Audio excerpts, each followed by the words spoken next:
إياك نعبد وإياك نستعين اهدنا الصراط المستقيم صراط الذين أنعمت عليهم غير المغضوب عليهم رب اغفر لي ولوالدي وللمؤمنين آمين. السلام عليكم ورحمة الله وبركاته. وعليكم السلام. بسم الله الرحمن الرحيم. الحمد لله رب العالمين. الحمد لله رب العالمين. الحمد لله وكفى. وأصلي وأسلم على سيدنا محمد المصطفى وعلى آله وأصحابه أهل الوفاء. أشهد أن لا إله إلا الله وحده لا شريك له، وأشهد أن سيدنا محمدا عبده ورسوله لا نبي بعده. اللهم صل على سيدنا محمد وعلى آل سيدنا محمد. أما بعد. Hadirin hadirat rahimani rahimakumullah. Sebelum kita memulai kajian di pada subuh ini, mari kita niatkan di dalam hati kita bersama untuk aktivitas ibadah masjid. Teman-teman bacanya, lafaz niatnya Bismillahirrahmanirrahim. Nawaitu an a'takifa fi hadzal masjid lillahi. Di dalam hati niatnya sengaja ulun, sengaja saya niat beriktikaf di dalam masjid Allah. Alhamdulillah, segala puji bagi Allah Subhanahu wa taala yang mana pada kesempatan subuh hari ini kita masih diberikan nikmat oleh Allah Subhanahu wa taala berupa nikmat kesehatan. Kita masih diberikan nikmat oleh Allah Subhanahu wa taala berupa nikmat kekuatan. Dan kita masih diberikan nikmat oleh Allah Subhanahu wa taala berupa nikmat kesehatan. Alhamdulillah, summa alhamdulillahirabbil alamin. Salawat serta salam selalu kita curahkan kepada junjungan alam Habibuna Muhammadin sallallahu alaihi wasallam beserta para keluarga beliau, para sahabat-sahabat beliau, para pengikut setia beliau, dan mudah-mudahan kita sebertaan semuanya termasuk tergolong umatnya Nabi Muhammad sallallahu alaihi wasallam yang berhak mendapatkan syafaat beliau kelak pertolongannya di hari kiamat. Amin ya rabbal Allahumma amin. Hadirin hadirat rahimani wa rahimakumullah yang dimuliakan oleh Allah Subhanahu wa taala. Tanpa mengurangi rasa hormat dan subuh hari ini, menghormati, mentaklimi para habaib syar'i, tokoh agama, tokoh masyarakat, mobil khusus lingkungan masjid kita, para pengurus, mudah-mudahan seberkah sehat walafiat, qabul hajat, selamat dunia akhirat. Insyaallah kajian kita subuh ini karena waktunya terbatas, kita membahas tentang fadilah atau keutamaan, dan kita sedikit menafsirkan tentang surah Al-Fatihah. Kenapa? Karena menurut ulun ini penting. Menurut kami ini muhim. Muhim itu sama artinya penting. Atau bahasa orang sekarang urgent. Itu penting. Muhim. Penting bagi siapa? Penting bagi kita. Surah Al-Fatihah ini maknanya sangat dalam sekali. Kalau kita mengaji tafsirnya itu dalam kitab tafsir Jalalain itu banyak itu maknanya surah Al-Fatihah. fadilahnya, keutamaannya banyak sekali. Bahkan Allah Subhanahu wa taala di dalam surah Al-Fatihah itu ada firman Allah Subhanahu wa taala. Bagian menyebutkan itu hadis. Ternyata selama ini ketika kita membaca surah Al-Fatihah, Allah Subhanahu wa taala itu menyanjung hambanya yang membaca surah Al-Fatihah. Ternyata Allah itu senang. Kalau bahasa kita sidin, apa jadi bahasa kita, bahagia ketika kita membaca surah Al-Fatihah. Bahagia, terutama ketika kita membaca surah Al-Fatihah di kala kita sedang melaksanakan ibadah sholat. Baik sholatnya yang munfarid maupun yang jemaah, sholatnya yang sendirian maupun berjamaah, itu Allah senang sekali. Allah suka sekali ketika ada seorang hambanya kita yang membaca surah Al-Fatihah. Luar biasa. Ini ulun mengajak kepada seluruh jamaah sekalian, ayo kita pahami maknanya, kita ketahui bersama, kita pelajari makna membaca surah Al-Fatihah ini apa, belajar tafsirnya, hafal aja. Kalau bertangan Al-Fatihah ini jangan dihafal ya Pak. Al-Fatihah ini rukun wajib di dalam ibadah sholat. Ini wajib apa? Baik bapak-bapak, ibu-ibu, adik-adik, ketika sudah balik berakal, maka dikenai dengan kewajiban sholat. Wajib juga baru dibaca surah Fatihah, wajib juga hafal surah Al-Fatihah. Mari kita belajar bersama. Di antaranya ini sangat mengharukan. Bahkan para ulama dulu ketika belajar membaca surah Fatihah ini sampai berbulan-bulan. Pernah undangan tulisannya belajar Al-Fatihah itu membujuri, membenarkan bacaannya, tahsirnya itu sampai 2 bulan. Masya Allah, saking daripadanya para ulama itu supaya kayak apa sih sebenarnya bacaan surah Fatihah yang jujur ini sesuai dengan sunnah Nabi ya. Hadirin hadirat rahimakumullah. Rasulullah sallallahu alaihi wasallam pernah bersabda, Allah Subhanahu wa taala berfirman bagi hadis qudsi, ujar Allah, aku membagi salat antara aku dan hamba-Ku menjadi 2 bagian. Membacakan yang menjadi langsung bahasa Indonesianya punya kitabnya Allah panjang lagi ya. Apa jawaban Allah tadi? Aku membagi sholat itu jadi dua bagian.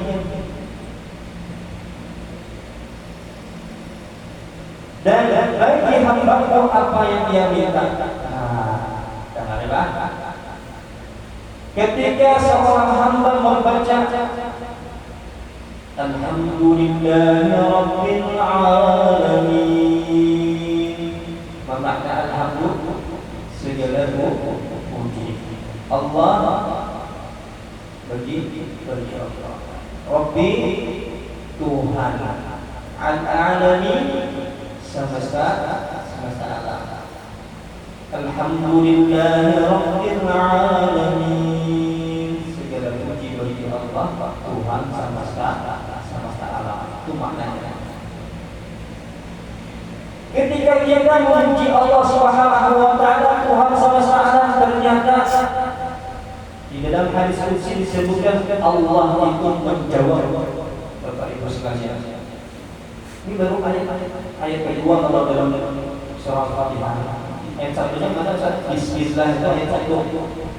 Ada sebagian ulama mewajibkan membaca Bismillah dan Rahmanir-Rahim, karena itu sebagian ulama menyebutkan itu termasuk ayat 1. Alhamdulillah ini ayat kedua. Ketika seorang hamba menyebutkan Alhamdulillahirabbil alamin, segala puji bagi Allah Tuhan semesta alam, ternyata Allah menjawab, Allah merespon. Apa yang dijawab oleh Allah Subhanahu wa taala? Hamidani 'abdi ya Allah. Hambaku telah memujiku ya Allah. Nah, kita ada tahu Allah yang menjawab semuanya. Alhamdulillahirabbil alamin. Hambaku telah memujiku ya Allah. Ini diperlihatkan oleh Allah Subhanahu wa taala kepada seluruh malaikatnya, kepada seluruh ciptaannya. Allah senangnya. Luar biasa. Makanya kalau orang dalam memahami makna surah Fatihah ini, ayat 1 aja kita tadabburi surah Fatihah ini. Alhamdulillahi rabbil alamin. Dan nangis ya. Paling ben sebagai tahanan surah malam-malam. Dan pahami maknanya. Ya Allah, Allah menjawab sekali. Hamba memujiku ya Allah. Luar biasa. Nangisnya baca surah Fatihah hanya ayat 1. Dan diperlihatkan oleh Allah Subhanahu wa taala, diperdengarkan oleh Allah Subhanahu wa taala kepada seluruh para malaikat, kepada seluruh makhluk ciptaannya. Lalu ayat berikutnya apa? Bapak Ibu, mari kita baca bersama. Ar-Rahmanir Rahim. Ar-Rahman maknanya yang maha pengasih dan yang maha penyayang. Ar-Rahmanir Rahim, yang maha pengasih dan yang maha penyayang. Ternyata Allah merespon kembali ujar Allah Subhanahu wa taala ketika seorang hambanya membaca Ar-Rahmanir Rahim. Asna alayya 'abdi ya Allah, hamba-Mu telah menyanjungku. Masyaallah. Hamba-Mu telah menyanjungku ya Allah. Ya Allah memuji kita terus karena kita memuji Allah, Allah memuji kita kembali. Pertama ujar Allah tadi apa?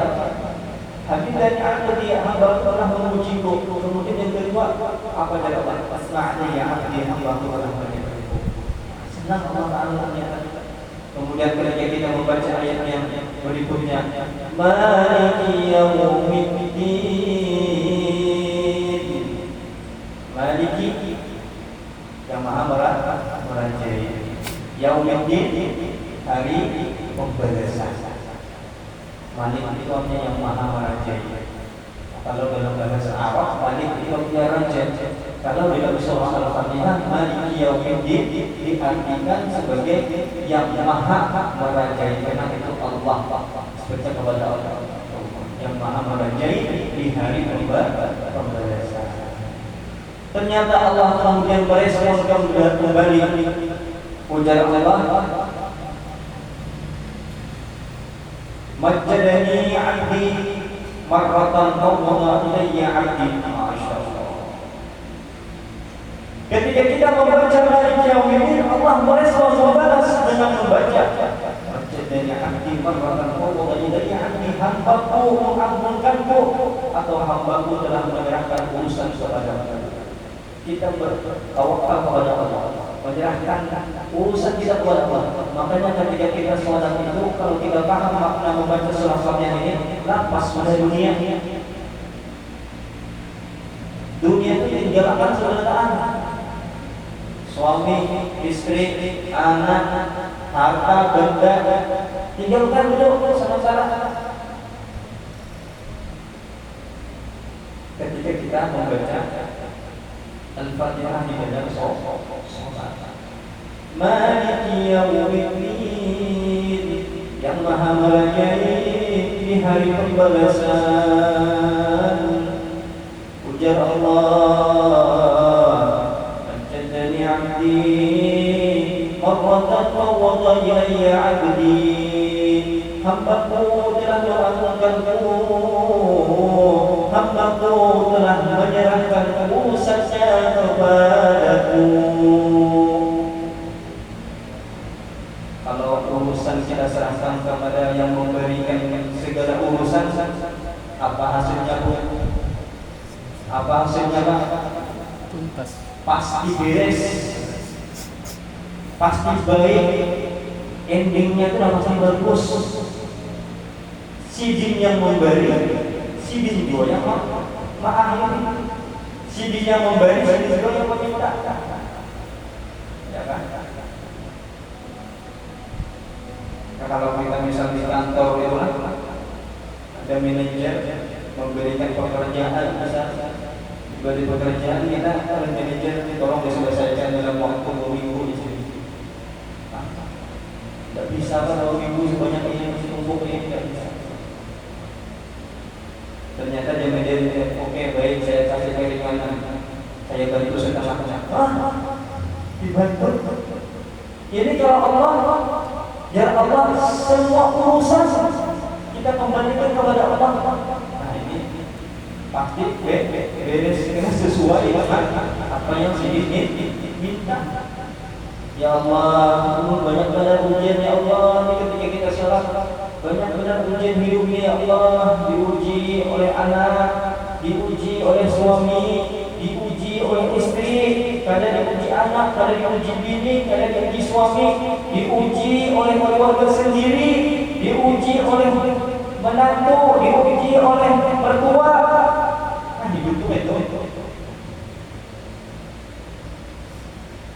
Anak, istri, suami sudah bagus, harmonis, rumah tangga ada jauh-jauhnya. Kadang tetangga juga. Jadi hidup itu penuh dengan ujian. Memang hidup itu penuh dengan ujian. Jadi jangan heran. Ketika hidup kita ini penuh dengan ujian, ketika hidup kita ini penuh dengan urusan-urusan, maka baca surah Al-Fatihah. Maliki yaumiddin, yang maha merajai di hari pembalasan. Dalam hati kita, ya Allah, ulun serahkan segala urusan ulun kepada Dia. Habis besok. Karena ya Allah, hamba-Mu memujiku, hamba-Mu mengamalkanku, hamba-Mu telah menyerahkan segala urusan kepada-Mu. Itu jawaban Allah ketika kita membaca Maliki Yaumiddin. Kemudian ayat berikutnya, Iyyaka na'budu wa iyyaka nasta'in. Iyyaka na'budu, hanya kepada Engkau kami menyembah. Wa iyyaka nasta'in, dan hanya kepada Engkau ya Allah kami meminta pertolongan. Habis sudah. Kan di dalam surah Al-Quran itu dijelaskan ketika hari kiamat nanti, di hari pembalasan, suami akan tidak peduli lagi dengan istri juga begitu. Anak apalagi, masing-masing semuanya mengurus dirinya sendiri. Tetapi ketika kita meminta pertolongan kepada Allah Subhanahu wa Ta'ala, Allah menjawab, "Hada baini wa baina 'abdi wa li 'abdi ma sa'al. Iyyaka na'budu wa iyyaka nasta'in." Hanya kepada Engkau ya Allah kami menyembah, wa iyyaka nasta'in, dan hanya kepada Engkau ya Allah kami meminta pertolongan.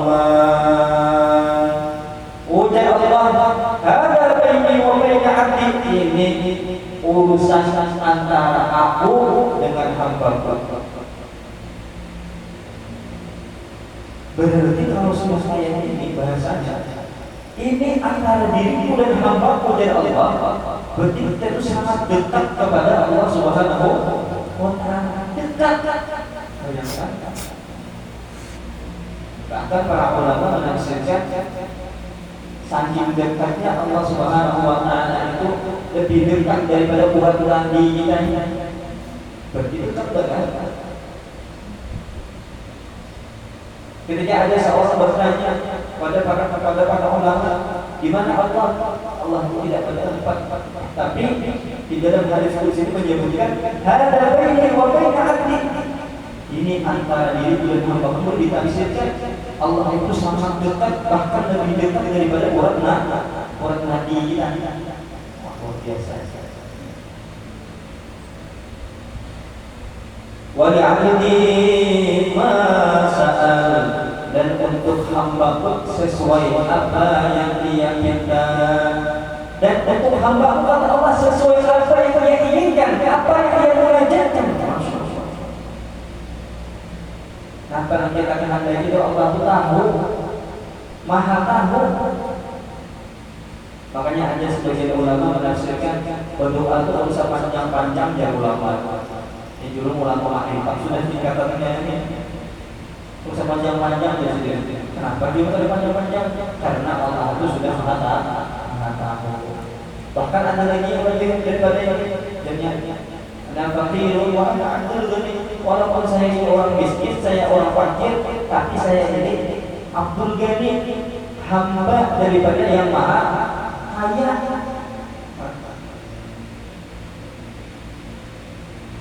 Walaupun kita ini miskin, tapi kita ini hidup dari hamba yang Maha Kaya. Jadi kalau sama utang miskin itu bukan berarti miskin karena duit, bisa jadi miskin ilmu, miskin harta, miskin akhlak. Jadi jangan dilihat uang sugih itu kaya, ada. Bisa jadi ini yang paling miskin. Apa miskinnya? Miskin ilmu, miskin akhlak. Lebih bagus lagi sudah kaya ilmu, kaya akhlak, kaya uang dunia, kaya harta.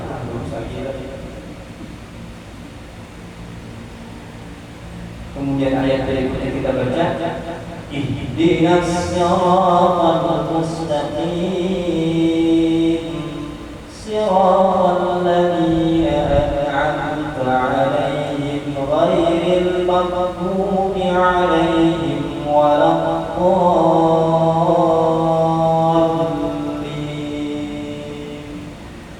Ihdinas siratal mustaqim, bimbinglah kami ya Allah ke jalan yang lurus. Siratal ladzina an'amta 'alaihim, yaitu jalan orang-orang yang telah Engkau beri nikmat. Ghairil maghdubi 'alaihim waladdallin, bukan jalan mereka yang dimurkai dan bukan pula jalan orang-orang yang tersesat. Di akhir ayat surah Fatihah ternyata ini adalah doa. Ihdinas siratal mustaqim, ya Allah tunjukkanlah kami jalan lurus-Mu. Siratal ladzina an'amta 'alaihim, Engkau berikan nikmat ya Allah. Ghairil maghdubi 'alaihim waladdallin, bukan jalan orang-orang yang Engkau murkai dan bukan pula jalan orang-orang yang tersesat. Allah kemudian menjawab ketika kita membaca ayat ini, li'abdi wa li'abdi ma sa'al. Ujar Allah, hada li'abdi, ini milik hambaku, wa li'abdi ma sa'al, dan untuk hambaku sesuai yang dia minta. Berarti ada dialog, ada percakapan, komunikasi. Ketika seorang hamba kita membaca surah Al-Fatihah di dalam baik di dalam sholat maupun di dalam yang lain, yang kira-kira biasa-biasa saja. Bismillahirrahmanirrahim. Bismillahnya saja bisa kita tadabburi. Bismillahirrahmanirrahim, dengan menyebut nama Allah Ar-Rahman yang Maha Pengasih, Ar-Rahim bagi Maha Penyayang. Maha Pengasih, Maha Penyayang. Kalau kita ini memiliki sifat Allah itu satu, sebagiannya saja, kita ini penyayang saja, tapi tapi tidak pengasih. Yang memiliki maha pengasih itu hanya Allah. Bisa kita tadabburi ayat satunya belum sampai seterusnya. Maka jangan heran kalau ada orang membaca surah Al-Fatihah sampai menangis, mengeluarkan air mata. Kenapa? Karena berarti dia memahami makna daripada membaca surah Al-Fatihah. Dia berdialog, hakikatnya kita ini sedang berdialog, sedang berbicara, sedang berkomunikasi dengan Tuhan kita, dengan Allah Subhanahu wa Ta'ala. Maka kalau seorang hamba ketika dia sholat menangis, membaca surah Al-Fatihah, Bismillahirrahmanirrahim, Alhamdulillahirabbil alamin. Hanya alhamdulillah kita tangis sudah. Ini kalau surah kan berjamaah ibunya menangis dia dalam khusus aku ke depan. Kada betul langsung bayang-bayang kita tangis ya. Sudah sangatnya berarti tak. Tapi kalau betul-betul dia memahami, memaknai membaca surah Fatihah ini, sedang berdialog kepada Allah, sedang berbicara kepada yang Maha Merajai, maka itu sesuatu yang keharusan. Ulun hendak berapun, hendak bertanya kepada Bapak Ibu sekalian, pernahkah pian sembahyang untuk bertangis? Pernahkah pian sembahyang menangis? Pernah. Sekali menangis menangis nama kok duitku hilang di sini 100. Ujar ulama menyebutkan, ingatlah, menangis itu ada dua. Ada berapa Pak? Ada dua. Ini kayak dari tafsir.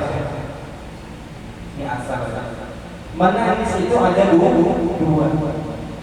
Menangis yang pertama ini menangis karena dunia. Menangis karena dunia. Menangis ditinggal suami, menangis ditinggal istri, menangis ditinggal anak, menangis ditinggal jabatan, menangis ditinggal harta, benda dan lain sebagainya. Itu semuanya dunia. Ujar ulama kalau menangis karena dunia, air matanya jatuh, itu panas rasanya. Coba itu ya. Panas. Itu kalau menangis karena dunia. Menangis yang kedua, kalau kita menangis, apalagi ketika kita sholat, membaca surah Al-Fatihah, sudah paham maknanya, sudah belajar ilmunya. Bismillahirrahmanirrahim, Alhamdulillahirabbil alamin. Segala puji bagi Allah Tuhan semesta alam. Allah menjawab hambaku memujiku, ya Allah. Diperlihatkan kepada para malaikat kepada seluruh ciptaannya. Menangis kita di sana. Maka air mata jika yang jatuh itu, air mata yang jatuh itu Pak, itu jauh ulama adalah air mata yang paling sejuk, air mata yang bisa memadamkan murka api nerakanya Allah Subhanahu wa Ta'ala. Masya Allah. Bisa air mata memadamkan api nerakanya Allah? Bisa dengan cara menangis karena Allah. Itu perbedaannya menangis keduanya. Kalau pertama menangisnya karena dunia, tapi kalau kedua menangisnya karena akhirat. Mentadabburi ayat-ayatnya Allah, membaca surah Al-Fatihah, menangis sih. Padahal kan kami paham banget Pak, tapi sekarang belajar di mana belajar di Masjid Atai, Pak Sebaharudin. Nah, pada belajar baca Fatihah, sekalinya hanya 10 tahun belajar Fatihah, ternyata lah kita di depan dia dan Allah sekalinya lah. Ternyata kita itu berkomunikasi dengan Allah Subhanahu wa Ta'ala. Luar biasa. Ulun hanya tahu saja. Jadi jangan tergesa-gesa, jangan pengen cepat-cepat buru-buru ketika kita membaca Al-Fatihah kalau kita hendak mendalami maknanya, hendak mentadabburi ayatnya sampai menangis itu adalah air di mata yang paling sejuk, yang bisa memadamkan murkanya Allah, yang bisa memadamkan api nerakanya Allah Subhanahu wa Ta'ala. Luar biasa. Jadi kalau pernah menangis, sekali dalam seumur hidup kita menangis, tapi jangan menangis dalam dunia. Maksud ulun di sini menangis ke saat akhirat. Kalau kita ini di akhirat kita nyanyikan oleh Allah, pernah kita menangis, menangis jalan-jalannya, menangis apa? Menangis di jauh gini, Bebinian belum pernah apa yang menangis, ya Allah, pernah ya Allah, menangis apa? Ditinggal lagi. Padahal ada menangis itu yang sangat dianjurkan ketika untuk urusan akhirat. Ketika kita berdialog kepada Allah Subhanahu wa Ta'ala. Dan keutamaan ketika kita menangis untuk akhirat kita apa? Untuk melembutkan hati kita. Kenapa? Karena hati kita ini keras. Kalau pernah menangis itu hati itu keras. Hati kita ini keras banget. Bila orang ada penyarikan suka pengarasan, itu orang hatinya dikeraskan. Tapi bila orang hatinya lembut, itu pasti senang menangis karena Allah. Bukan menangis yang lain. Nah, itu perbedaannya antara menangis dunia dan antara menangis akhirat. Kan Rasulullah SAW bersabda di dalam hadis yang sahih riwayat Bukhari dan Muslim, tidaklah sah salat seorang hamba yang tidak membaca surah Al-Fatihah. Jadi kalau misalnya teman kita ini sudah Muslim, Islam sejak lahir, itu wajib baca surah Al-Fatihah. Dan keutamaan Al-Fatihah daripada baca surah ini bukan hanya ketika kita sholat. Bisa jadi ketika bapak ibu di rumah, di kantor, di pasar baca surah Al-Fatihah. Baca. Masuk rumah baca surah Al-Fatihah. Keutamaan banyak sekali. Di antaranya membuka pintu rezekinya Allah. Hendak berobat sebelum dia minum obat, sebelum dia disuntik, baca surah Al-Fatihah. Dipakai ke baju, bisa ya kalau baca surah. Maka setelah kita merasakan makna surah Al-Fatihah ini, masihkah kita membaca dengan tergesa-gesa, hendak beranjak-anjak? Kalau dibaca tarawih misalnya, tarawih itu kalau dia karena selain jumlah rakaatnya banyak, ya kalau jadi memang istilahnya yang dianjurkan itu untuk memperdalam makna dan mempelajari isinya. Sedikit lagi lah.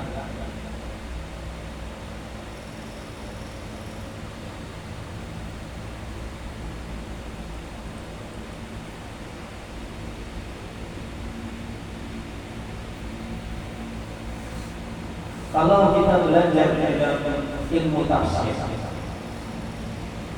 mengapa Allah Subhanahu wa Ta'ala itu meletakkan surah Al-Fatihah di awal kita membaca Al-Quran?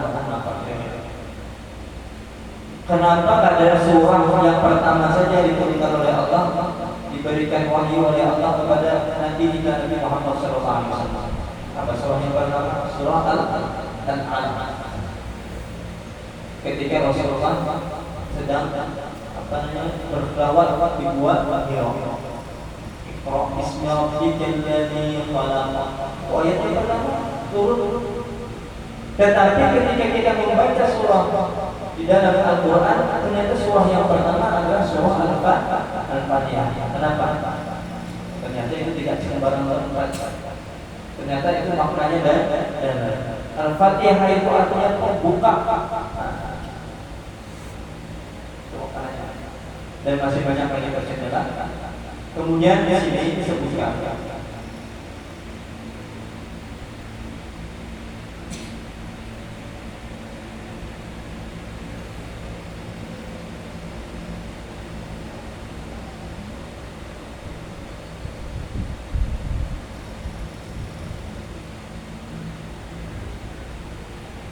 bahwasanya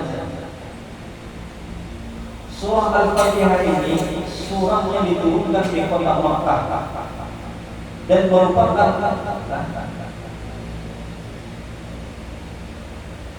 keperluan kewajiban kita membacanya ketika kita sholat. Dan surah ini diturunkan oleh Allah pertama kali disyariatkannya sholat fardu. Jadi ketika surah ini diturunkan, Allah mewajibkan kita untuk melaksanakan sholat fardu.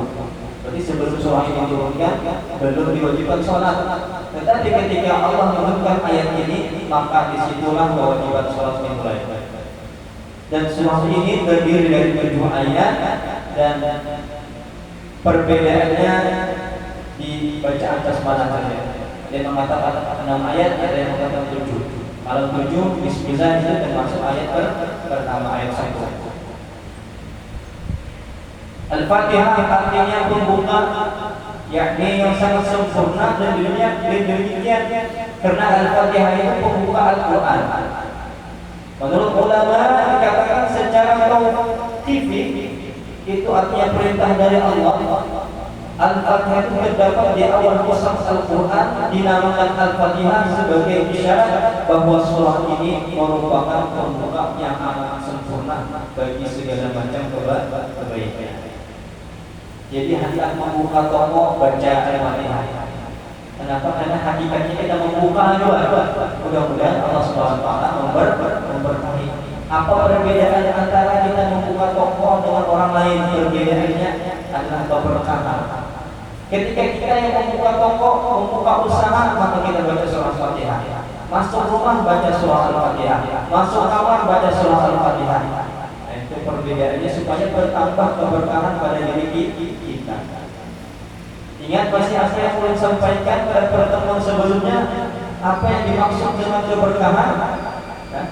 Yang dinamakan dengan keberkahan adalah ziyadatul khair, bertambahnya kebaikan pada diri seseorang yang mendapatkan keberkahan. Insyaallah mudah-mudahan nanti bisa kita sambung lagi pada pertemuan berikutnya. Mudah-mudahan Allah Subhanahu wa taala menakdirkan kita bertemu berjumpa kembali dan kita niatkan untuk menuntut ilmu baik di majelis ta'lim, majelis zikir, majelis sholawat. Kenapa kita niatkan seperti itu? Supaya kalau hidup kita ini ada lama, kita tidak tahu umur kita berapa lama, maka kita niatkan menuntut ilmu terus menerus, baik di masjid sini, masjid situ, di mana saja kita niatkan menuntut ilmu, maka ketika kita wafat, kita diwafatkan oleh Allah, kita dimatikan oleh Allah Subhanahu wa taala, kita mati dalam keadaan menuntut ilmu. Karena kita niat di dalam hati kita menuntut ilmu. Minta halal minta ridho atau bila ada salah-salah, maaf lahir batin. Kemudian mudah-mudahan apa yang boleh sampaikan bermanfaat. Wallahu a'lam bishawab. Al-Fatihah.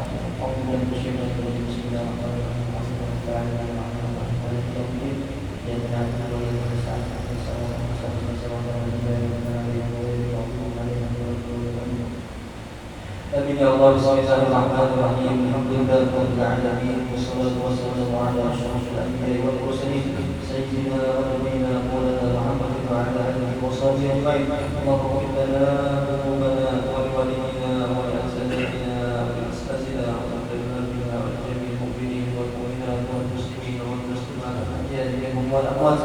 Allahumma faqihna bid-din, Allahumma faqihhum bid-din wa 'allimna at-ta'wil warzuqna fahman على كل شيء قدير. رب زدنا علما وارزقنا فهما يا ارحم الراحمين يا ارحم الراحمين يا ارحم الراحمين فرج على المسلمين يا ارحم الراحمين يا ارحم الراحمين يا ارحم الراحمين فرج على المسلمين يا ربنا يا كريم